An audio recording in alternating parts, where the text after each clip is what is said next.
तो शुरुआत कर रहे हैं आज हम लोग हमारा बायोलॉजी का, ठीक है, चैप्टर जो है food production and enhancement chapter का लेक्चर नंबर 2, जिसमें आज हम लोग पढ़ेंगे पशु प्रजनन की विधि के बारे में। मोस्ट एमपी टॉपिक है पूरे चैप्टर का, सबसे ज़्यादा एमपी टॉपिक यदि किसी को बोला जाए तो यही टॉपिक रहता है। नंबर आने का ध्यान से समझना, कम से कम 3 नंबर या 4 नंबर का क्वेश्चन ये भी बन सकता है यदि पशु प्रजनन टॉपिक से आपको क्वेश्चन दिया जाए तो। इसके बाद हम लोग एआई क्या होता है इसके बारे में पढ़ेंगे, मोएट क्या होता है, ठीक है, एम्ब्रियो ट्रांसफर टेक्निक क्या होता है, इन सब के बारे में कल पढ़ेंगे। पहले आज तो हम लोग को पढ़ना है क्या, एनिमल ब्रीडिंग, ठीक है, कि पशुओं में प्रजनन किस तरीके से कराया जाता है, ठीक है ना। प्रजनन के बारे में ध्यान समझना, पशु प्रजनन में मेनली 2 टॉपिक में इसको वर्गीकृत करते हैं। एक तो होता है आपका नेचुरल ब्रीडिंग, ठीक है, जिसमें पशु खुद सिलेक्शन करता है अपने पार्टनर का, ठीक है, और दूसरा होता है आपका कौन सा, आर्टिफिशियल ब्रीडिंग, जिसमें मनुष्य जो रहेगा, ठीक है, वांछित लक्षण वाले गुण वाले जो पशु रहेगा उसका चयन करता है और उसके साथ ध्यान समझना उसके साथ क्रॉस कराया जाता है गाय का, ठीक है ना। हम लोग मेनली किसके बारे में पढ़ेंगे, इसमें गाय के बारे में पढ़ेंगे, क्लियर ना। एनिमल ब्रीडिंग में मेनली किसके बारे में पढ़ रहे हैं हम लोग, गाय के बारे में। तो सबसे पहले तो टॉपिक शुरुआत कर रहे हैं किसका, एनिमल ब्रीडिंग का। एनिमल ब्रीडिंग में हम लोगों को ध्यान देना, ठीक है, मेनली पढ़ना है नेचुरल ब्रीडिंग और आर्टिफिशियल। आर्टिफिशियल ब्रीडिंग कितने प्रकार का रहता है, 2 प्रकार का, एक तो होता है इन ब्रीडिंग, आउट ब्रीडिंग, इसके बारे में पढ़ेंगे। फिर आउट ब्रीडिंग का जितना भी प्रकार है, आउट क्रॉसिंग, हाइब्रिडाइजेशन, ठीक है ना, संकरण, इन सभी के बारे में अच्छे से अध्ययन करेंगे, ठीक है। तो शुरुआत कर रहे हैं, हमारा टॉपिक क्या है, पशु प्रजनन। ध्यान से देखना, सबसे पहले तो पशु प्रजनन कराया क्यों जाता है, पशुओं का प्रजनन ध्यान समझना मेनली कराया क्यों जाता है। पहला तो ये रहता है, ध्यान से समझना, पशु प्रजनन का मुख्य उद्देश्य मानव के लिए, ठीक है, जो उत्पाद प्राप्त होता है उसमें वृद्धि करना है। जैसे कि कोई पशु है, तुम्हारे घर में गाय है, वो मान लो डेली मात्र 1 लीटर दूध दे रहा है, ठीक है, तो तुम ये चाहोगे कि ये जो गाय है 1 लीटर से ज़्यादा दूध दे, 2 लीटर दे, 3 लीटर दे, मतलब ध्यान समझना उसका जो नस्ल है उसमें क्या करना है, सुधार करना है। तो पशुपालन का पहला मुख्य उद्देश्य ये रहता है कि पशु से प्राप्त होने वाला जो उत्पाद है उसकी मात्रा में क्या हो, वृद्धि हो। चलो तुमको उत्पाद ज़्यादा अच्छे से मिल रहा है लेकिन दूध का क्वालिटी अच्छा नहीं है, तो ये भी तो लफड़ा है। मतलब जो उत्पाद है उसका गुणवत्ता भी क्या होना चाहिए, अच्छा होना चाहिए। तो इसके लिए एनिमल ब्रीडिंग के हम लोग क्या करते हैं, उपयोग करते हैं। तीसरा क्या बोल रहा हूँ, पशु का जो नस्ल है उसका सुधार करने के लिए, ठीक है, यदि हमारे आसपास ध्यान समझना, यदि हमारे आसपास जितने भी पशु हैं, ठीक है, यदि उनका नस्ल है वो अच्छा खासा नहीं है, जैसे आप लोग अपने आसपास देखते होंगे कोसली गाय है, ठीक है, कोसली गाय का क्या रहता है, दक्षिण कोसल की गाय है, ठीक है, छत्तीसगढ़ में जो गाय मेनली है उसको बोलते हैं कोसली गाय। अब ये जो कोसली गाय है, ठीक है, उसका दूध उत्पादन क्षमता रहता है एकदम कम। दक्षिण कोसल का जो गाय है उसके बारे में हम लोग क्या बोलते हैं कि ये जो गाय है हमारे घर में जो गाय है, हाँ, ये जो दूध देता है वो तो घर में चाय के, बस चाय के ही लिए होता है, ऐसा बोल देते हैं ना, मतलब चाय की पूर्तन हुआ से बस ये वाला कहानी चलता है। तो ध्यान समझो, मतलब हम लोग जो पशुपालन कर रहे हैं, ठीक है, यदि पशुपालन से हमको पशु से यदि उत्पाद अच्छे से नहीं मिल रहा है तो पशुपालन का जो मेन उद्देश्य है वो क्या पूर्ति हो पाएगा, क्या नहीं। हाँ, धार्मिक सामाजिक तुम इमोशनली सोच रहे हो वो अलग है, लेकिन समझ आ रहा है ना। तो मेनली हम लोग किसके बारे में देखते हैं, आर्थिक महत्व के बारे में। दूसरा ये रहता है, अब मैं बोला दक्षिण कोसल का गाय है, कोसली गाय है, अब उसमें ध्यान समझना रोग प्रतिरोधक क्षमता तो ज़्यादा है लेकिन उत्पादन क्षमता क्या है, कम। तो इनका यदि हम लोग ध्यान समझना, इनका यदि नस्ल सुधार करें हम लोग, ठीक है, तो अच्छा नस्ल का जो पशु रहेगा उसकी मात्रा में क्या कर सकते हैं, वृद्धि। और वो कब संभव है, जब पशु प्रजनन कराया जाए। तो एनिमल ब्रीडिंग का बहुत सारा आपका उद्देश्य हो सकता है। उसमें सबसे पहले तो ये है कि उत्पाद की मात्रा में वृद्धि करना, दूसरा उत्पाद की गुणवत्ता में वृद्धि करना, तीसरा क्या बोला हूँ, नस्ल सुधार करना, क्या करना, नस्ल सुधार करना, और चौथा ध्यान से समझना, अच्छा नस्ल का यदि पशु रहेगा तो उसको यदि आप सेल करोगे मार्केट में तो उसका रेट भी ज़्यादा मिलेगा। यहाँ तक क्लियर है। अब ध्यान से समझना, ये जो ब्रीडिंग होता है, ठीक है ना, मेनली कितने प्रकार का रहता है, 2 प्रकार का रहता है। कितने प्रकार का रहता है, 2 प्रकार का। ध्यान से समझते जाना, ये फ्लो चार्ट है, साथ साथ बनाते जाओ, ठीक है। देखो एनिमल ब्रीडिंग जो रहता है, ठीक है, कितने प्रकार का रहता है आपका, 2 प्रकार का। मैं पूरा फ्लो चार्ट में एक ही बार में समझा दूंगा ना, उसके बाद एक एक करके डील करेंगे। एनिमल ब्रीडिंग जो रहता है कितने प्रकार का रहता है, 2 प्रकार का। एक होता है आपका प्राकृतिक प्रजनन जिसको हम लोग बोलते हैं नेचुरल ब्रीडिंग, क्या बोलते हैं, नेचुरल। दूसरा होता है आपका artificial breeding, artificial breeding, natural breeding और आर्टिफिशियल ब्रीडिंग। अब ये जो आर्टिफिशियल ब्रीडिंग है ये भी कितने प्रकार का रहता है, 2 प्रकार का। कितने प्रकार का रहेगा, 2 प्रकार का। सबसे पहले तो रहता है इन ब्रीडिंग, इन ब्रीडिंग, और दूसरा रहता है आपका आउट ब्रीडिंग, आउट ब्रीडिंग। एक होता है इन ब्रीडिंग और एक होता है आपका आउट ब्रीडिंग। ध्यान से समझना, ठीक है। एनिमल ब्रीडिंग है, कितने टाइप का होता है बोला हूँ मैं, 2 टाइप का।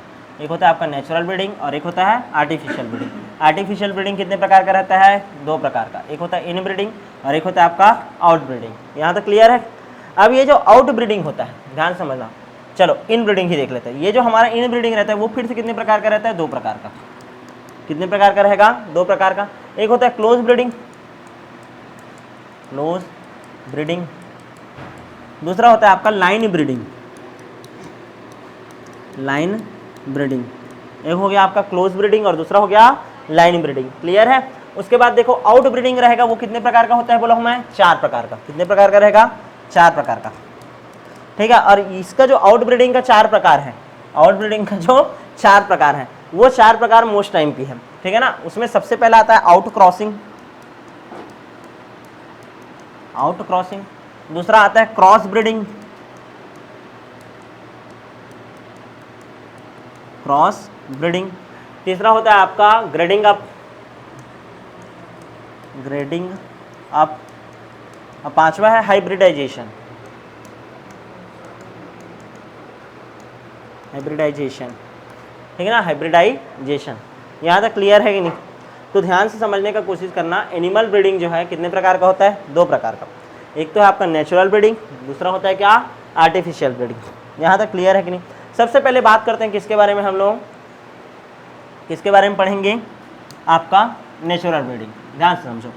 जब पशु, ध्यान से समझना, जब पशु प्राकृतिक तरीके से अपने हिसाब से, ठीक है, अपने हिसाब से अपने पार्टनर का चुनाव करता है, ठीक है, और उसके साथ यदि प्रजनन होता है तो उसको हम लोग क्या बोलते हैं? Natural breeding. क्या बोलते हैं? Natural breeding. इससे क्या आपको वांछित पशु प्राप्त होगा? क्या नहीं। क्लियर है? तो सबसे पहले तो हो गया आपका नेचुरल ब्रीडिंग। अब दूसरा देखो क्या है? Artificial breeding. आर्टिफिशियल ब्रीडिंग के बारे में ध्यान से समझना। इसमें पशुओं का चुनाव, मतलब कौन सा सांड रहेगा और कौन सा गाय रहेगा, इसको मानव अपने इच्छा के अनुरूप करता है। ठीक है, ताकि उसको जो वांछित लक्षण वाले पशु हैं उसकी क्या हो सके? पूर्ति हो सके या प्राप्ति हो सके। क्लियर है कि नहीं? तो ये कहलाता है आपका क्या? Artificial breeding. क्या कहलाता है? Artificial breeding. क्लियर है कि नहीं? मानव अपने इच्छा के अनुरूप वांछित पशुओं के मध्य में क्या कराता है? प्रजनन कराता है। ठीक है, तो उसको हम लोग क्या बोलते हैं? Artificial breeding. अब आर्टिफिशियल ब्रीडिंग कितने प्रकार से हो सकता है? 2 प्रकार से। एक होता है इन ब्रीडिंग और दूसरा होता है आपका आउट ब्रीडिंग। सबसे पहले क्या पढ़ेंगे? इन ब्रीडिंग। क्या पढ़ेंगे? इन ब्रीडिंग। और दूसरा क्या है बोला हूँ मैं? Out breeding. ठीक है, तो सबसे पहले बात करते हैं किसका? इन ब्रीडिंग का। इन ब्रीडिंग का कहानी ये है, ध्यान से समझना। इसमें जो पशु है, ठीक है, उसमें 4 से 5 पीढ़ी तक, 4 से 5 पीढ़ी तक कॉमन एंसेस्टर होना चाहिए। कॉमन एंसेस्टर, एंसेस्टर मतलब पूर्वज, कॉमन एंसेस्टर होना चाहिए। कितना? 4 से 5 पीढ़ी तक। मतलब समझो कि कोई एक गाय है, उसका नाम जैसे ई रखा हूँ। क्या रखा हूँ? ई। क्लियर है? अब इसकी ध्यान देना, इसका जो दादा ए, फिर ये बी, फिर ये सी, फिर ये डी, और डी के बाद क्या आया? ई। ऐसा समझो कि ये जो डी है इसका 2 संतति हुआ, ये एफ हुआ और ई हुआ। ऐसा क्लियर है कि नहीं? अब देखो इसका भी पूर्वज समान, इसका भी पूर्वज समान, तो कॉमन एंसेस्टर है। ऐसा भी हो सकता है कि इसका लड़का हुआ होगा तो इसका भी ऐसा पीढ़ी चला होगा। समझ आ रहा है कि नहीं? क्लियर हो रहा है ये? ठीक है, तो ध्यान से समझना। 4 से 5 पीढ़ी तक क्या होना चाहिए? कॉमन एंसेस्टर होना चाहिए। क्या होना चाहिए? Common ancestor. अब ध्यान से समझो, यहाँ पास इन ब्रीडिंग में क्या होता है? 4 से 5 पीढ़ी तक जो कॉमन एंसेस्टर है, इनके मध्य यदि प्रजनन हो, मतलब अपने ही फैमिली में, अपने ही कुल में होता है। समझ आ रहा है कि नहीं? अपने ही कुल में हो रहा है, तो इस प्रकार का जो ब्रीडिंग होता है उसको बोलते हैं इन ब्रीडिंग। क्या बोलते हैं? इन ब्रीडिंग। अब ध्यान से देखना, ये 2 प्रकार का होता है। एक होता है क्लोज ब्रीडिंग, क्या होता है? Close breeding. और एक होता है लाइन ब्रीडिंग। क्या होता है? Line breeding. क्लोज ब्रीडिंग का मीनिंग क्या है कि इस प्रकार का जो इन ब्रीडिंग रहता है, इसमें जो 4 से 5 पीढ़ी तक कॉमन एंसेस्टर होते हैं, इसमें एकदम क्लोजली रिलेटेड स्पीसीज के मध्य में क्रॉस होता है। क्लोजली रिलेटेड स्पीसीज जैसे कि ये, जैसे डी है, इसका 2 संतति है। एक मान लो सांड है, समझ रहे हो, एक नर है और एक क्या है? मादा। भाई बहन होने चाहिए। यदि इनके मध्य में क्रॉस हो गया, समझ रहे, इनके मध्य में क्रॉस हो गया, तो उसको हम लोग बोलेंगे क्लोज ब्रीडिंग। क्या बोलेंगे? Close breeding. एकदम समझ रहे हो ने, एकदम नज़दीक के रिश्ते में, बहुत ही ज़्यादा नज़दीक के रिश्ते में यदि क्या होता है? आपका क्रॉस होता है, प्रजनन होता है, तो उसको हम लोग क्या बोलते हैं? आपका क्लोज ब्रीडिंग। क्या बोलते हैं? Close breeding. जैसे कि क्या बोला हूँ? भाई बहन में क्रॉस हो गया, या फिर ऐसा हो सकता है कि ये मान लो नर है और ये इसकी माता है, समझ रहा है, तो इनके मध्य में मान लो क्रॉस हो गया, तो एकदम रिलेटेड स्पीसीज है, क्लोजली रिलेटेड है। और समझ आ रहा है, क्योंकि पशुओं में तो ये संबंध वाला कहानी चलेगा नहीं, समझ आ रहा है ना। तो ये वाला कहानी रहता है कि ये कहानी किसका चला गया, क्लोज ब्रीडिंग, क्या बोलते हैं इसको, क्लोज ब्रीडिंग। दूसरा होता है आपका लाइन ब्रीडिंग, इसमें भी 4 से 5 पीढ़ी तक है। लेकिन ये देखो, मान लो ये जो नर है इसका क्रॉस इधर से जो संततियां है इसकी मादा के साथ हुआ, तो भले एक ही फैमिली के हैं, समझ रहे हो ना, लेकिन थोड़े से क्या है, दूर हैं। या फिर ऐसा हो सकता है ये जो नर है तो ये वाला है जो इसके साथ क्रॉस हुआ हो, दादी है और ये क्या है, पोता है, ऐसा वाला कहानी है ये, समझ आ रहा है कि नहीं। तो इस प्रकार का जो थोड़ा सा दूर रहता है, 4 से 5 पीढ़ी तो है कॉमन एंसेस्टर, लेकिन जो क्रॉस हो रहा है, वो क्या हो रहा है, थोड़े से दूर के रिश्ते में हो रहा है, पीढ़ी वही है, समझ आ रहा है कि नहीं। तो इसको हम लोग क्या बोलते हैं, आपका लाइन ब्रीडिंग, क्या बोलते हैं, यहाँ तक क्लियर है कि नहीं। तो कितने प्रकार का होता है इनब्रीडिंग, 2 प्रकार का, एक होता है क्लोज ब्रीडिंग और एक होता है लाइन ब्रीडिंग, क्लियर है कि नहीं। क्लोज ब्रीडिंग और लाइन ब्रीडिंग, इसको अंतर्वंश प्रजनन बोलते हैं, क्लियर है ना। और इसको बोलते हैं सजाति प्रजनन, क्या बोलते हैं, सजाति प्रजनन, अपने ही जाति में एकदम से जिससे उत्पन्न हुआ उसी के साथ यदि प्रजनन हो रहा है, ऐसा होगा सजाति प्रजनन। और ये हो गया अंतर्वंश, अपने ही वंश में प्रजनन, क्लियर है। अब इसके कारण क्या लाभ है और क्या दिक्कत है। लाभ पहला ये चीज़ है कि इसके कारण जो संतति आएगा उसमें जो गुण तुम्हारे मम्मी पापा में है वही गुण संतति में जाएगा, यानी समानता में वृद्धि होगा, विभिन्नता में वृद्धि नहीं होगा। किस में वृद्धि होगा, समानता में, ये तो लाभ हो गया। हानि क्या है, इसके कारण होता है अंतः प्रजनन अवसादन, इनब्रीडिंग डिप्रेशन होगा, मतलब जो उत्पाद का जो मात्रा है वो धीरे धीरे क्या होते जाएगा, कम, विभिन्नता कम आएगा जानवर में, तो उसको बीमारी लगने का चांस ज़्यादा, उसका रोग प्रतिरोधकता क्षमता क्या हो जाएगा, कम, क्या हो जाएगा, कम, क्लियर है कि नहीं। मतलब एक हिसाब में ये वाला जो ब्रीडिंग है वो हानि ही दे रहा है तुमको, क्लियर है कि नहीं। यदि फायदा दे रहे हैं, समानता ला रहे हो, लेकिन कहानी ये है जैसे कि एक गाय है, ठीक है, वो जो गाय है ध्यान से समझना, वो 20 लीटर दूध देता है ऐसा बोल रहे हैं, तो उसका क्लोज ब्रीडिंग करा है तुम, उसी के ही फैमिली के साथ ब्रीडिंग करा, तो जो 20 लीटर मान लो वो दूध दे रहा था, तो बाद में वो कितना हो गया, 18, फिर कितना हो रहा है, 15, तो उसी के जैसा तो है, लेकिन उसका उत्पादन क्षमता क्या होते जा रहा है, कम होते जा रहा है, क्या होते जा रहा है, कम, समझ आ रहा है कि नहीं। इसको बोलते हैं इनब्रीडिंग डिप्रेशन, अंतः प्रजनन अवसादन। एक ही वंश में यदि क्या हो, प्रजनन हो, तो उसके कारण जो उत्पन्न संतति होता है उसके गुणों में क्या होती है, कमी, उसका रोग प्रतिरोधक क्षमता क्या होता है, कम, उसी को बोलते हैं अंतः प्रजनन अवसादन। यहाँ तक क्लियर है। तो ये कहानी हो गया पूरा किसका, इनब्रीडिंग का। बात करते हैं किसका, आउटब्रीडिंग का। आउटब्रीडिंग का कहानी ये है कि 4 से 5 पीढ़ी तक, 4 से 5 पीढ़ी तक कॉमन एंसेस्टर नहीं होने चाहिए, कॉमन एंसेस्टर यानी पूर्वज समान होने नहीं चाहिए, तोर खानदान पूरा अलग, मोर खानदान पूरा अलग, ऐसा वाला कहानी होना चाहिए, समझ आ रहा है कि नहीं, क्लियर है। तो कॉमन एंसेस्टर इसमें होना नहीं चाहिए। अब ये जो आउट ब्रीडिंग है, ध्यान समझना, आउट ब्रीडिंग है वो भी कितने टाइप से आपका डिवाइड है, 4 प्रकार से, क्लियर है। सबसे पहले बात करते हैं किसका, आउट क्रॉसिंग का। क्या बोल रहा हूं मैं, आउट क्रॉसिंग का। जैसे कि ध्यान से समझना, आउट क्रॉसिंग और क्रॉस ब्रीडिंग में क्या अंतर है, देखो, आउट ब्रीडिंग के अंतर ही आउट क्रॉसिंग है। क्या है, आउट क्रॉसिंग, दिक्कत जाएगा, कई लोग आउट ब्रीडिंग बस लिख कर आ जाएंगे, आउट क्रॉसिंग को नहीं लिखेंगे, आउट क्रॉसिंग बोलेंगे तो आउट ब्रीडिंग लिख करके आ जाएंगे, समझ रहे हो ना। आउट क्रॉसिंग पूछेगा तो आउट क्रॉसिंग लिखना, आउट ब्रीडिंग पूछेंगे तो आउट ब्रीडिंग। अब ऐसे समझो, आउट क्रॉसिंग जैसे कि ये गुजरात में है गिर नस्ल, गुजरात का गिर नस्ल का एक गाय है, समझ आ रहा है, और छत्तीसगढ़ में भी एक गिर नस्ल का क्या है, गाय है, गिर नस्ल का क्या है, गाय है। इसका ये गुजरात में है और ये कहाँ है, छत्तीसगढ़ में, कोई लेना देना होगा क्या, नहीं, यानी 4 से 5 पीढ़ी तक इसका कोई कॉमन एंसेस्टर नहीं है। तो ध्यान देना, एक ही समान, ध्यान समझना, एक ही समान नस्ल के पशुओं के मध्य यदि क्या कराया जाए, क्रॉस कराया जाए, एक ही समान नस्ल के पशुओं के मध्य यदि क्या कराया जाए, क्रॉस कराया जाए, तो उसको बोलते हैं आउट क्रॉसिंग। क्या बोलते हैं, आउट क्रॉसिंग। यहाँ तक क्लियर है कि नहीं, ठीक है। तो गिर नस्ल का यदि क्रॉस हुआ तो उससे जो उत्पन्न संतति है वो गिर नस्ल का ही है संतति, ऐसा वाला कहानी है। यहाँ तक क्लियर है कि नहीं, ठीक है। इसको बोलते हैं आउट क्रॉसिंग। क्या बोलते हैं, आउट क्रॉसिंग। दूसरा होता है क्रॉस ब्रीडिंग। क्या होता है, क्रॉस ब्रीडिंग। क्रॉस ब्रीडिंग का उपयोग सबसे ज़्यादा किया जाता है नस्ल सुधार में। एक तो इसका उपयोग करते हैं, दूसरा ग्रेडिंग आपका करते हैं, ठीक है ना। क्रॉस ब्रीडिंग का उपयोग कैसे करते हैं, जैसे कि ध्यान से समझना, आपका एक जैसे कि गाय है आपका, कौन देसी गाय है, ठीक है ना, देसी गाय है, उसका हम लोग क्रॉस कर रहे हैं किसके साथ, जर्सी सांड के साथ। अब देखो ये एक अलग नस्ल है, कोसली नस्ल, जैसे छत्तीसगढ़ का गाय, और जर्सी सांड वो तो विदेशी नस्ल का है, बताया था मैं। अब इनके मध्य में यदि क्रॉस हो रहा है, समझ आ रहा है कि नहीं? इनके मध्य में यदि क्या हो रहा है, क्रॉस हो रहा है, तो इससे जो उत्पन्न संतति आएगा वो अलग रहेगा। इससे उत्पन्न संतति को हम लोग मेनली बोलते हैं सुनंदिनी करके चलता है नाम, सुनंदिनी। ठीक है, एक बार कंफर्म कर दूंगा, सुनंदिनी नाम से आता है। यहाँ तक क्लियर है? अच्छा, दूसरा देखो और उदाहरण दिया था, याद करो, मैं क्रॉस ब्रीड का ब्राउन स्विस बोला था कल। ब्राउन स्विस किसका किसका रहता है, किसका किसका रहता है ब्राउन स्विस, याद करो। हाँ, और ब्राउन स्विस था, और क्या था उदाहरण, करन स्विस था। हाँ, करन स्विस क्रॉस किसका था, साहिवाल। क्या था, साहिवाल। हाँ, साहिवाल था ना। इन दोनों का जो क्रॉस था उसका नाम क्या था, ब्राउन स्विस। क्या था, ब्राउन स्विस। मतलब ध्यान से समझना, ध्यान दो, क्रॉस ब्रीडिंग में क्या होता है, नस्ल अलग अलग रहेगा। जैसे आदमी में जाति देखा जाता है ना, शादी होता है तो क्या देखा जाता है, जाति। तो ऐसे समझो ये वाला जो चल रहा है, एक ही जाति में विवाह हो रहा है, ऐसा वाला कहानी है।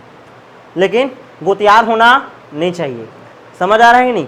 4 से 5 पीढ़ी तक कोई रिश्ता होना नहीं चाहिए, ऐसा वाला है।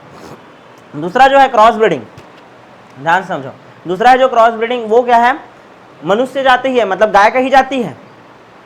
ठीक है, गाय का ही जाति है, लेकिन नस्ल क्या होना चाहिए, अलग अलग। समझ आ रहा है ना? जैसे हम लोग कुत्ते का पढ़ते हैं प्रकार अलग अलग, एक तुम्हारा जो देसी कुत्ता है वो है, जर्मन शेफर्ड अलग है उनके मध्य ही क्रॉस हो रहा है, समझ आ रहा है कि नहीं? तो उससे जो संतति आएगा उसको हम लोग क्या बोलेंगे, प्रोडक्ट किसका है, वो क्रॉस ब्रीडिंग का है। किसका प्रोडक्ट है, क्रॉस ब्रीडिंग का। क्लियर है कि नहीं, समझ आया? तो इसके अंतर्गत ब्राउन स्विस आ जाता है आपको, और क्या बोला हूँ, सुनंदिनी बताया था। ठीक है, जड़ सिंध बताए थे, याद करो, जड़ सिंध बताया था मैं, सुनंदिनी हो गया, जड़ सिंध हो गया, तो ऐसा ये सब आता है। यहाँ तक क्लियर है कि नहीं? तीसरा होता है आपका क्या, ग्रेडिंग अप। ठीक है, ग्रेडिंग अप से पहले पढ़ लेते हैं हाइब्रिडाइजेशन। क्या पढ़ते हैं, हाइब्रिडाइजेशन। अब ऐसा ध्यान समझना, अलग अलग जाति है, उनके मध्य यदि क्या हो जाएगा, क्रॉस। वैसे ध्यान समझना, जाति उसको बोलते हैं अर्नेस्ट मेयर के अनुसार जो आपस में रिप्रोड्यूस कर सके, आपस में प्रजनन कर सके, रिप्रोडक्शन कर सके, उसको बोलते हैं जाति। जैसे मनुष्य है तो उसका एक अन्य मनुष्य के साथ प्रजनन हो सकता है, तो एक अलग जाति है। वैसे ही एक ध्यान समझना, जैसे कुत्ता है तो कुत्ते के प्रजाति के साथ ही उसका रिप्रोडक्शन हो सकता है, तो वो एक जाति है। समझ आ रहा है कि नहीं? तो जाति का परिभाषा ये रहता है, रिप्रोडक्टिव आइसोलेशन होता है उसमें। क्या होता है, reproductive isolation. Biological concept of species जब दिया गया था अर्नेस्ट मेयर द्वारा, तो वो बोला था कि जाति वे होते हैं जो आपस में प्रजनन कर सके। क्लियर है? अब मैं ऐसे बोल रहा हूँ कि देखो, घोड़ी है और गधा है, घोड़ी एक अलग प्रजाति है पूरा और गधा एक अलग प्रजाति है, लेकिन यदि ये दोनों प्रजनन किए तो इससे उत्पन्न जो संतति उसको क्या बोलते हैं हम लोग, खच्चर बोलते हैं। क्या बोलते हैं, खच्चर, म्यूल क्या बोलते हैं, म्यूल, खच्चर। ठीक है, तो ये जो उत्पन्न संतति है, देखो 99% ये केस होता है कि प्रजनन यदि हो गया तो संतति उत्पन्न नहीं होगा, और यदि संतति उत्पन्न हो गया तो उसका और इन फ्यूचर कोई बच्चा होगा नहीं। मतलब ये क्या रहेगा, बांझ रहेगा। क्या रहेगा ठीक है, क्या रहेगा, बांझ रहेगा। यहाँ तक क्लियर है कि नहीं, समझ आया? तो ये होता है आपका हाइब्रिडाइजेशन। क्या होता है, हाइब्रिडाइजेशन। वैसे ही देख सकते हो, घोड़ा है और गधी है, घोड़ा है और क्या है, गधी। ठीक है, तो इसका जो संतति है उसको बोलते हैं हिनी। क्या बोलते हैं, हिनी। यहाँ तक क्लियर है समझ आया कि नहीं, ये क्लियर है? नेक्स्ट है आपका ग्रेडिंग अप। ग्रेडिंग अप में क्या होता है, कहानी पूरा डिटेल से पढ़ेंगे एक एक करके। अभी तो मेनली हम लोग ऐसे बाहर से ही पढ़ रहे हैं, उसके बाद तो आराम से तुमको फटाफट समझ आते जाएगा। यहाँ तक क्लियर है? ग्रेडिंग अप में क्या होता है, मान लो आपके यहाँ जो गाय है, ठीक है, मान लो हमारे यहाँ जो गाय है, ठीक है ना, ये देसी नस्ल का गाय है, देसी नस्ल का गाय है, इसमें 100% गुण है किसका, देसी नस्ल वाला। क्लियर है? अब मेरे को क्या करना है, इसको सुधार करना है और मेरे को जर्सी गाय बनाना है। इस गाय का जो पूरा पीढ़ी है उसको क्या बनाना है, जर्सी गाय। तो मैं सबसे पहले तो इसका जर्सी गाय के साथ क्रॉस कराऊंगा, मेनली चलो गिर के साथ कराते हैं। देसी गाय है क्या आपका, गिर नस्ल के साथ इसका क्रॉस कराया, तो जो पहला पीढ़ी में आएगा इन दोनों का, ध्यान देना, ये गाय है, ये क्या है आपका, सांड है। ठीक है, इनके मध्य में क्रॉस हुआ, इसका जो संतति आया, संतति का नाम रखा क्या, ए रखा। क्लियर है ना? इसमें ध्यान से समझना, देसी गाय वाला लक्षण क्या हो गया, कम, और ये वाला जो लक्षण था गिर नस्ल का, वो कितना परसेंट आ गया, मान लो 25% आ गया। कितना परसेंट लक्षण आ गया, 25%। समझ आ रहा है ना। चलो 25 भी नहीं आएगा, 12.5 आएगा, पहले तो कम आता है। क्लियर है। फिर इसका किसके साथ होगा क्रॉस, फिर से गिर नस्ल के सांड के साथ होगा। अब जो लक्षण आएगा इस देसी गाय में, ठीक है, देसी गाय का जो संतति है इसमें अब आ जाएगा कितना परसेंट लक्षण गिर गाय का, 25। मतलब इसका 75% लक्षण कैसा है, देसी गाय जैसा, लेकिन 25% किसके जैसा आ गया, गिर नस्ल का। फिर क्रॉस कराऊंगा मैं किसके साथ, गिर नस्ल के साथ। समझ आ रहा है कि नहीं। फिर क्रॉस कराया, फिर जो संतति आएगा अब उसका जो लक्षण हो जाएगा 50% हो गया। मतलब 50% लक्षण गिर नस्ल जैसा और 50% किसके जैसा। तो ऐसा लगातार हम लोग पीढ़ी दर पीढ़ी करते जाएंगे और करीब 5वां या 6वां पीढ़ी तक ये जो देसी गाय है जिसका 100% लक्षण था वो कन्वर्ट हो जाएगा कौन से लक्षण वाले में, गिर नस्ल वाले गाय के में। क्लियर है। तो ये जो प्रक्रिया है इसको हम लोग बोलते हैं क्या, ग्रेडिंग अप। क्या बोलते हैं, ग्रेडिंग अप। समझ आया कि नहीं, ये पूरा क्लियर है। तो हम लोग अभी क्या क्या पढ़े, ये जो हमारा, ठीक है, ब्रीडिंग होता है, एनिमल ब्रीडिंग होता है, वो कितने प्रकार का होता है, 2 प्रकार का। एक तो होंगे क्या, नेचुरल ब्रीडिंग, दूसरा होता है आपका आर्टिफिशियल ब्रीडिंग, तीसरा है इन ब्रीडिंग, चौथा है क्या, आउट ब्रीडिंग। फिर आउट ब्रीडिंग को हम लोग कितने भागों में डिवाइड कर दिए, 4 भागों में, out crossing, cross breeding, grading up और हाइब्रिडाइजेशन। क्लियर है ना। सबसे पहले तो हम लोग, अच्छा, इन ब्रीडिंग 2 प्रकार का होता है, क्लोज ब्रीडिंग और लाइन ब्रीडिंग। क्लियर है। प्योर टू प्योर एनसीईआरटी बाहर में नहीं गया, यहाँ तक क्लियर है। चलो तो शुरुआत कर रहे हैं। सबसे पहले हम लोग किसके बारे में पढ़ेंगे, इन ब्रीडिंग। इन ब्रीडिंग से भी पहले चलो पढ़ लेते हैं क्या, प्राकृतिक प्रजनन। सबसे पहले क्या होता है एनिमल ब्रीडिंग में, सबसे पहले पढ़े नेचुरल ब्रीडिंग। नेचुरल ब्रीडिंग क्या होता है बताया था मैं अभी। इस प्रकार के प्रजनन में जो पशु रहता है अपनी ही जाति के विपरीत लिंग के दूसरे पशु के साथ, ठीक है, दूसरे पशु के साथ संभोग करता है और उसके फलस्वरूप क्या होता है, एक नया संतति का निर्माण होता है या उत्पत्ति होता है। क्लियर है। तो उसको हम लोग क्या बोलते हैं, नेचुरल ब्रीडिंग। क्या बोलते हैं, नेचुरल ब्रीडिंग। दूसरा होता है आपका आर्टिफिशियल ब्रीडिंग। इसमें क्या होता है, प्रजनन के उद्देश्य के आधार पर परिभाषा के ऊपर ध्यान देना ना, प्रजनन के उद्देश्य के आधार पर, ठीक है, मान लो हम लोग पशु का क्या किए, चयन किए, और मनुष्य वांछित लक्षण वाले जो पशु हैं उसका चयन करके क्या करा रहा है, उसका ब्रीडिंग करा रहा है। तो उसको हम लोग क्या बोलते हैं, आर्टिफिशियल ब्रीडिंग। क्या बोलते हैं, आर्टिफिशियल ब्रीडिंग। आर्टिफिशियल ब्रीडिंग कितने प्रकार का होगा बोला हूं मैं, 2 प्रकार का। सबसे पहले कौन सा पढ़ेंगे बोला हूं मैं, इन ब्रीडिंग। क्या पढ़ेंगे, इन ब्रीडिंग। इन ब्रीडिंग में क्या होता है, प्रजनन की इस विधि में 4 से 5 पीढ़ी तक जो संबंधित नर और मादा रहता है, 4 से 5 पीढ़ी तक जो कॉमन इंसेस्टर रहता है उनके मध्य में क्या होगा, प्रजनन होता है। ये भी कितने प्रकार का होता है बोला हूं मैं, 2 प्रकार का। सबसे पहले क्या होता है आपका, चलो बताओ, क्लोज ब्रीडिंग। दूसरा क्या होता है आपका, लाइन ब्रीडिंग। क्या होता है, लाइन ब्रीडिंग। क्लोज ब्रीडिंग में क्या होता है, बहुत ही निकट के संबंधी जो नर और मादा रहता है, ठीक है, बहुत ही निकट के जो संबंधी नर और मादा रहता है उनके मध्य में क्या होता है, क्रॉस होता है। जैसे कि माता है उनका क्रॉस हो गया किसके साथ, पुत्र के साथ, या भाई है उसका क्रॉस हो गया किसके साथ, बहन के साथ, ऐसा वाला। क्लियर है। और दूसरा है लाइन ब्रीडिंग। लाइन ब्रीडिंग में एक ही वंश तो है, ठीक है, लेकिन थोड़ा सा दूर रहता है। जैसे मैं क्या बोला हूँ कि हाँ पोता है और इधर क्या है, दादी, ऐसा वाला। समझ आ रहा है ना, थोड़ा सा दूर का जो रहता है रिश्ता नाता उसमें, या चचेरा भाई चचेरी बहन, ऐसा वाला। क्लियर है ना, समझ आया कि नहीं। तो ये हो गया कहानी आपका किसका, इन ब्रीडिंग का। इन ब्रीडिंग का लाभ क्या है, सबसे पहला लाभ क्या है, समानता बढ़ता है इसके कारण, ठीक है ना। कोई विभिन्नता आ रहा है क्या इसमें, नहीं, एक ही पीढ़ी का है, अलग वंश का रहता, समझ आ रहा है नहीं, अलग वंश का रहता तो नया गुण बनता क्रॉस के फलस्वरूप, लेकिन एक ही वंश में हो रहा है तो कोई नया लक्षण आएगा क्या, नहीं। तो इसके कारण केवल और केवल क्या होता है, समानता में वृद्धि होता है और विभिन्नता में क्या होती है, कमी। विभिन्नता में क्या होता है, कमी। यहाँ तक क्लियर है। अच्छा, और प्रजनन की इस विधि में ये जो कोई एक नर है वो अपना जितना भी गुण है अगली पीढ़ी में आसानी से भेज सकता है। क्लियर है। यानी कि पहला तो ये हो गया। दूसरा क्या बोला हूँ, नर पशु जो अपने गुण हैं, नर पशु का जो गुण है वो अपनी अगली पीढ़ी में क्या कर सकता है, प्रेषित कर सकता है बिना किसी विभिन्नता के। क्लियर है कि नहीं, यहाँ तक समझ आया। उसके बाद हम लोग इसका क्या क्या हानि देखे थे। अच्छा, याद रखना ना, और क्या तुम्हारा लाभ था इसका, कि इस विधि से जो नई जाति के पशु हैं उसके उत्पत्ति होता नहीं है। मतलब हाँ, कोई तुम नस्ल है उसको एकदम से क्या कर सकते हो, सुरक्षित करके रख सकते हो। क्लियर है कि नहीं। तुम लोगों को पता होगा एक द्वीप है बोलते हैं जहाँ पास आज से जो हमारे 4000 से 5000 पूर्व जैसे मनुष्य थे वैसे मनुष्य अभी भी वहाँ निवास करते हैं। वहाँ के लोग, यहाँ के लोग यदि वहाँ पास जाएंगे, ध्यान समझना, यहाँ के लोग यदि वहाँ जाएंगे तो ये रहता है कि उन लोग अटैक कर देते हैं, ठीक है। और रेस्ट्रिक्शन लगा हुआ है ना वहाँ जाने पर, क्योंकि तुम यहाँ के मनुष्य जब वहाँ जा रहे हो तो तुम उनसे 5000 साल आगे हो, 4000 से 5000, तो उनका जो जीन है वो क्या हो सकता है, इफेक्ट हो सकता है। तो वहाँ जाने पर, उस द्वीप में जाने पर मना हुआ है। ठीक है, सर्च करके देखना, आपको पूरा डिटेल मिल जाएगा। ठीक है, एक बार यूट्यूब में देख लेना। तो मैं क्या बोल रहा हूँ कि वो जो है अपना ध्यान समझना, अपना जो जाति है उसको सुरक्षित करने का वो कोशिश कर रहा है। तुम लोग देखे होगे कि आदिवासी समूह जो है, ठीक है, आदिवासी जो समूह रहता है वो जंगल में बाहरी लोगों को, शहरी लोगों को पसंद क्यों नहीं करते?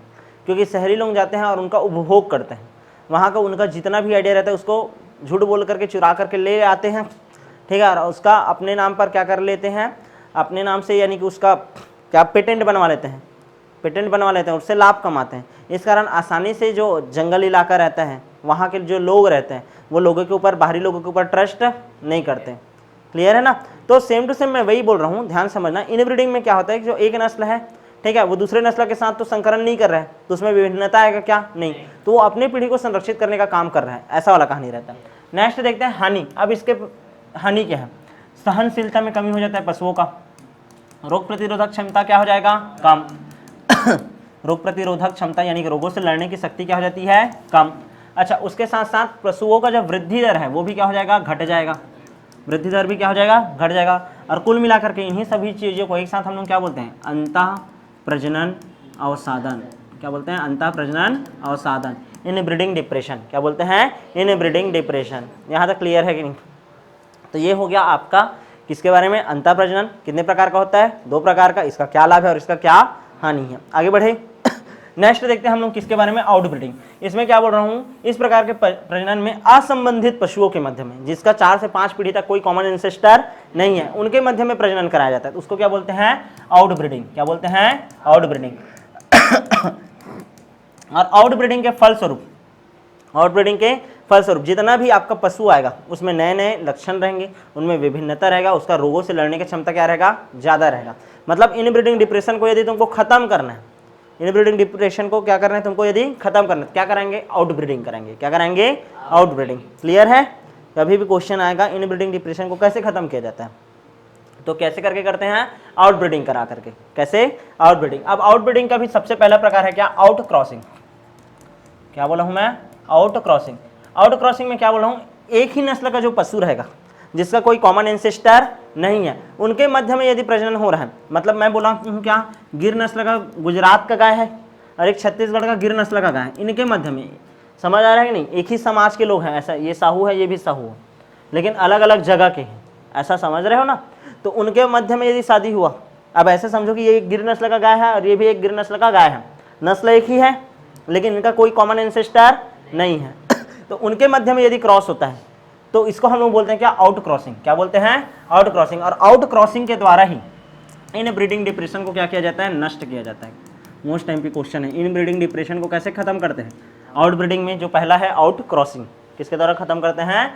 Out crossing. इन ब्रीडिंग डिप्रेशन को क्या करता है? ये खत्म करता है। क्लियर है कि नहीं? और किसमें बोला हूँ मैं? एक ही नस्ल के पशुओं में होता है। किसमें होता है? एक ही नस्ल के पशुओं के मध्य में होता है। यहाँ तक क्लियर है? अब इसका क्या क्या लाभ है? क्या क्या लाभ है? पशु में उत्तेजना, उसका उत्पादन क्षमता, गुणवत्ता, उत्तेजना, उत्पादन क्षमता, वृद्धि, ठीक है ना, पशु की वृद्धि, इन सभी में क्या होता है? वृद्धि होता है। यहाँ तक क्लियर है? उसके अलावा ध्यान से समझना, अनुवांशिक जो गुण है उसको स्थिर रख सकते हैं। इसके द्वारा अनुवांशिक गुणों को क्या रख सकते हैं हम लोग? स्थिर रख सकते हैं। अनुवांशिक गुणों को क्या रख सकते हैं? स्थिर रख सकते हैं। हानि क्या है? मान लो लगातार एकदम भिन्न संकरण कराओगे तुम लोग, बहुत ज़्यादा, ठीक है, बहुत ज़्यादा यदि हम लोग क्या करेंगे? भिन्न संकरण कराएंगे तो पशु का जो वृद्धि रहेगा वो रुक जाता है, ठीक है ना? लगातार एकदम से क्या हो रहा है? आपका आउट क्रॉसिंग हो रहा है, तो वो भी क्या रहता है? थोड़ा सा घातक रहता है। उसका वृद्धि दर क्या हो जाता है? हल्का सा कम हो जाता है और माता पिता से बहुत ज़्यादा डिफरेंट लक्षण दिखाने लग जाते हैं। फिर क्लियर है कि नहीं? माता पिता से बहुत ज़्यादा डिफरेंट लक्षण दिखाने लग जाते हैं, तो वो उसका क्या हो जाएगा? हानि। लाभ याद रखना है और हानि। लाभ तो पता चल गया, हानि भी वही है कि बहुत ज़्यादा भिन्न संकरण यदि कराएंगे, ठीक है, बहुत ज़्यादा भिन्न संकरण कराएंगे तो माता पिता से गुणों में क्या हो जाएगा? बहुत ही ज़्यादा अंतर हो सकता है। क्लियर है? तो ये आउट ब्रीडिंग का पहला प्रकार क्या हो गया? आपका आउट क्रॉसिंग। आगे बढ़े क्या? नेक्स्ट देखते हैं आपका क्रॉस ब्रीडिंग। अब यहाँ पास क्या बोल रहा हूँ, जाति तो एक ही है, गाय ही है, लेकिन उनका अलग अलग नस्ल है। उनका क्या है? अलग अलग नस्ल है। जैसे कि HF है और थारपारकर है, थारपारकर, HF होल्स्टीन फ्रीजियन और ये थारपारकर, यह है विदेशी नस्ल का गाय और ये है देसी नस्ल का, ठीक है ना। अब इनके मध्य में क्या हुआ, क्रॉस हुआ, तो इससे जो संतति आएगा उसका नाम रखा है करण फ्राई। क्या रखा है, करण फ्राई। वैसे होता है ब्राउन स्विस। ब्राउन स्विस कैसे होता है, ब्राउन स्विस कैसे होता है, सॉरी करण फ्राई हो गया। करण स्विस कैसे होता है, सॉरी करण स्विस कैसे होता है, brown Swiss, brown Swiss cross, इसका क्रॉस किसके साथ होगा, यदि साहीवाल, किसके साथ हुआ, साहीवाल। देखो इधर गाय लिख रहे हैं, इधर क्या है आपका सांड है ना, क्लियर है ना। HF सांड है या ब्राउन स्विस सांड है, विदेशी नस्ल का सांड है, और देसी नस्ल का क्या है आपका गाय है, इनके मध्य में क्रॉस हो रहा है, तो करण फ्राई करण स्विस आता है ना, ये भूलना नहीं, कंफ्यूजन क्रिएट हो जाएगा। सुनंदिनी, सुनंदिनी बताया था, एक विदेशी गाय होगी और एक देसी गाय। मैं बोला था विदेशी गाय में किसको लेते हैं अक्सर, जर्सी को। कौन से गाय को, जर्सी। और देसी में यदि हमारे छत्तीसगढ़ में कर रहे हैं तो कोसली, क्लियर है ना। वैसे ही एक भेड़ का दिया है तुम्हारे में, हिसार डेल नाम का एक भेड़ होता है, हिसार डेल, भेड़ का नाम क्या है, हिसार डेल। इसमें ध्यान से समझना, बीकानेरी भेड़ रहता है, मादा कौन रहती है, बीकानेरी, बीकानेरी भेड़ क्या है, मादा है, बीकानेरी भेड़ क्या है, मादा है। और ये जो आपका क्या बोलना चाहिए, रैम्स बोलते हैं, मरीनो रैम्स, नर को बोलते हैं रैम्स ना, मेरिनो रैम्स, मरीनो और बीकानेरी।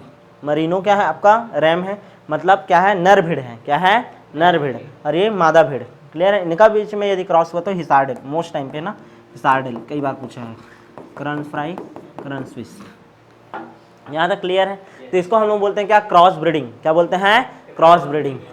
यहाँ तक क्लियर है कि नहीं, ये हो गया आपका क्रॉस ब्रीडिंग। अच्छा इसके अलावा क्या होता है, टॉप क्रॉसिंग किसे कहते हैं, टॉप क्रॉसिंग किसे कहते हैं, छोटा छोटा परिभाषा है ना, टॉप क्रॉसिंग किसे कहते हैं, जब गाय अपने वंशावली के अंतिम सदस्य के साथ क्रॉस करे, ठीक है, गाय है, ठीक है, इसका एकदम वंशावली चल रहा है, ABCD ऐसा चल रहा है, तो इसको जो यदि इस वंश के अंतिम सांड के साथ क्रॉस कराया जाए तो इसको हम लोग क्या बोलते हैं, टॉप क्रॉसिंग। त्रिसंकरण में क्या होता है, 3 अलग अलग नस्ल का लिए गाय और उनका बार बार क्या करा रहा है, क्रॉस ब्रीडिंग करा रहा है। ये पहला और ये दूसरा, इसका क्रॉस हुआ, संतति आया, ठीक है, D आया, तो इसका किसके साथ, तीसरा जो है, फिर इसका संतति आएगा, फिर इसके साथ ब्रीडिंग, समझ रहे हो ना। तो 3 नस्ल के बीच में बार बार क्या हो रहा है, क्रॉस कराया जा रहा है, तो उसको बोलते हैं क्या, त्रिसंकरण। क्या बोलते हैं, त्रिसंकरण। एक होता है क्रिस क्रॉसिंग, क्रिस क्रॉसिंग, ठीक है, इसमें क्या बोल रहे हैं, 2 शुद्ध जाति रहेगा उसको एकांतर रूप से मिलाया जाता है, ठीक है ना, 2 शुद्ध जाति है, जैसे A है और ये B है, ठीक है ना, इसका जो संतति आया, फिर इसका फिर से स्वप्रजनन मान लो करा दिए, उसके बाद फिर से B का क्रॉस करा, ऐसा टाइप का, यानी कि एक अंतर देंगे फिर पीढ़ी दर पीढ़ी, उसको बोलते हैं क्रिस क्रॉसिंग। नहीं आता है ये सब परिभाषा, ठीक है, तो उसको छोड़ सकते हो। आउट क्रॉसिंग क्या, सॉरी क्रॉस ब्रीडिंग क्या होता है, ये आता है डायरेक्ट, क्या आता है, क्रॉस ब्रीडिंग क्या होता है, यहाँ तक क्लियर है। अब ये संकरण का क्या लाभ है, पशु का जो आकार है, ठीक है, शारीरिक भार है, उसका उत्पादन क्षमता है, उसमें क्या होगा, वृद्धि होगा, उत्पादन क्षमता में क्या होगा, वृद्धि। 5 लीटर दूध दे रहा था 10 लीटर दूध देगा, ऐसा वाला। मांस जो था 2 किलोग्राम मांस था 10 किलोग्राम मांस, ऐसा करके, यानी कि मांस में वृद्धि होता है और दूसरा उसका जो उत्पाद है उसमें वृद्धि होता है। यहाँ तक क्लियर है कि नहीं। अच्छा, और इसके कारण क्या होता है, जो इच्छित गुण है तुम लोग, जैसे कि ये जो HF गाय है, ठीक है ना, इसका दूध उत्पादन क्षमता क्या है, बहुत ही ज़्यादा है, तो इसका जो गुण है वो इसमें चला जाएगा, समझ आ रहा है नहीं, और इसके कारण इसका जो संतति रहेगा उसमें दूध उत्पादन का क्षमता क्या रहेगा, ज़्यादा।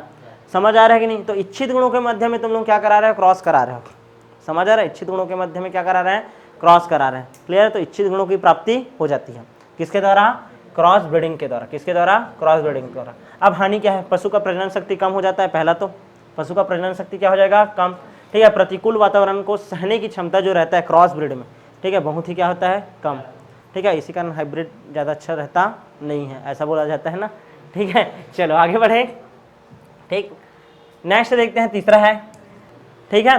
तो जो संतति है वो कैसा होता है आपका, बांझ, क्लियर है। जैसे कि मैं क्या बोला हूँ, ध्यान से समझना, जैसे घोड़ी है उसका क्रॉस हो रहा है किसके साथ, गधा के साथ। अब ध्यान से देखना, ये एक अलग जाति है और ये एक अलग जाति है, तो इसका जो संतति आएगा जिसको हम लोग क्या बोलते हैं, खच्चर, म्यूल, इंग्लिश में बोलते हैं म्यूल, ठीक है ना। खच्चर, घोड़ी मादा और इधर क्या है, नर। यहाँ मादा में मान लो ये क्या है आपका गधी और इधर क्या है, नर में क्या है, घोड़ा। तो इसका जो संतति आता है उसको बोलते हैं हिनी, क्या बोलते हैं, हिनी, क्लियर है कि नहीं, ठीक है। तो ये दोनों जो हैं ठीक है ना, इनमें प्रजनन क्षमता होता नहीं है, ये क्या होते हैं, बांझ होते हैं। क्या होते हैं, बांझ होते हैं। क्लियर है कि नहीं। तो इस प्रकार का जो संकरण है उसको बोलते हैं क्या, आपका इंटर स्पीसीज हाइब्रिडाइजेशन। क्या बोलते हैं, इंटर स्पीसीज हाइब्रिडाइजेशन। अब इसका क्या लाभ है, ये जो ध्यान से समझना, इसका लाभ देखो, लाभ, पहला लाभ ये है कि ये जो पशु उत्पन्न हुए इसका जो रोग प्रतिरोधक क्षमता रहता है वो ज़्यादा रहता है। पहला लाभ क्या है, रोग प्रतिरोधक क्षमता क्या रहता है, ज़्यादा रहता है। ठीक है, इसका उत्पादन क्षमता अधिक रहेगा, इसका कार्य क्षमता अधिक होता है। सबसे ज़्यादा क्या है, कार्य क्षमता अधिक। इसी कारण लोग केदारनाथ में, अमरनाथ यात्रा में खच्चर का उपयोग करते हैं। पहले ज़माने में सामान ले जाने के लिए गधे का भी उपयोग करते थे और खच्चर का भी उपयोग करते थे। क्लियर है कि नहीं, यहाँ तक समझ आया कि नहीं। अच्छा, अब इसके बाद इसका हानि क्या है, लाभ तो जान डाले। हानि इसका ये है कि ये क्या होता है, बांझ। क्या होता है, बांझ, इसका और संतति हो नहीं सकता। यहाँ तक क्लियर है। सबसे लास्ट हम लोग पढ़ेंगे अब किसके बारे में, चौथा जो है आपका क्या, ग्रेडिंग अप। क्या पढ़ेंगे, ग्रेडिंग अप। ग्रेडिंग अप, क्रमोन्नति बोलते हैं इसको, ग्रेडिंग अप, क्रमोन्नति, जो तुम्हारा हो नहीं रहा है। ठीक है, नंबर इंक्रीज होना चाहिए ना। देखो इस विधि में क्या होता है, उत्तम नस्ल का जो सांड रहता है उसको हम लोग चुनाव करते हैं, और उसका जिस गाय का हमको नस्ल सुधार करना है उसका चुनाव करते हैं। क्लियर है कि नहीं। और उसका लगातार ध्यान से समझना, पीढ़ी दर पीढ़ी, पीढ़ी दर पीढ़ी क्या कराते हैं, क्रॉस कराते हैं। तो उसको हम लोग क्या बोलते हैं, ग्रेडिंग अप। क्या बोलते हैं, ग्रेडिंग अप। क्लियर है कि नहीं। अच्छा, पशुओं के नस्ल सुधार का सबसे सरल एवं सस्ता तरीका यही है कि आपका ग्रेडिंग अप। ठीक है ना। इसके देसी पशु जो रहता है उसका जो नस्ल रहेगा उसमें पूरी तरीके से क्या किया जा सकता है, सुधार किया जा सकता है। ठीक है, इसका उदाहरण जैसे कि आप लोगों को दिया था मैं, ठीक है, क्या दिया था, जैसे देखो कोई शुद्ध साहिवाल सांड है, ठीक है ना, साहिवाल सांड है और देसी नस्ल का क्या है, आपका गाय है। क्लियर है कि नहीं। अब इनका क्या हुआ, क्रॉस हुआ। तो जो ध्यान से समझना, देसी नस्ल की गाय के साथ यदि इसका क्रॉस हुआ तो 50% शुद्ध साहिवाल संतान प्राप्त हुआ।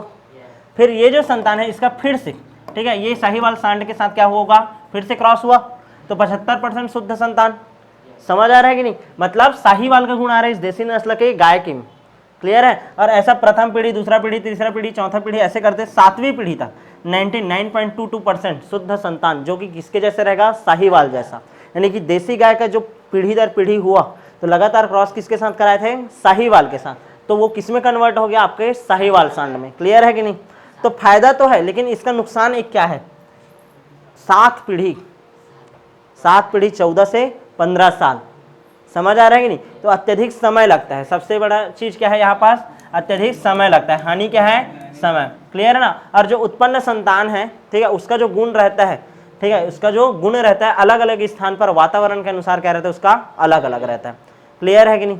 तो ये हो गया आपका पूरा कहानी किसका, ग्रेडिंग अप का। यहाँ तक क्लियर है कि नहीं। तो अभी तक आप लोगों ने ध्यान देना जी, अभी तक आप लोगों ने किसके बारे में पढ़ा है, natural breeding, artificial breeding. Artificial breeding में क्या हो गया, इन ब्रीडिंग और आउट ब्रीडिंग। आउट ब्रीडिंग में कितने प्रकार, 4 प्रकार, out crossing, cross breeding, grading up और हाइब्रिडाइजेशन। यहाँ तक क्लियर है। अब इसके बाद हम लोग इसी चैप्टर में आगे जो कल पढ़ेंगे किसके बारे में पढ़ेंगे, एआई के बारे में, आर्टिफिशियल इंसेमिनेशन।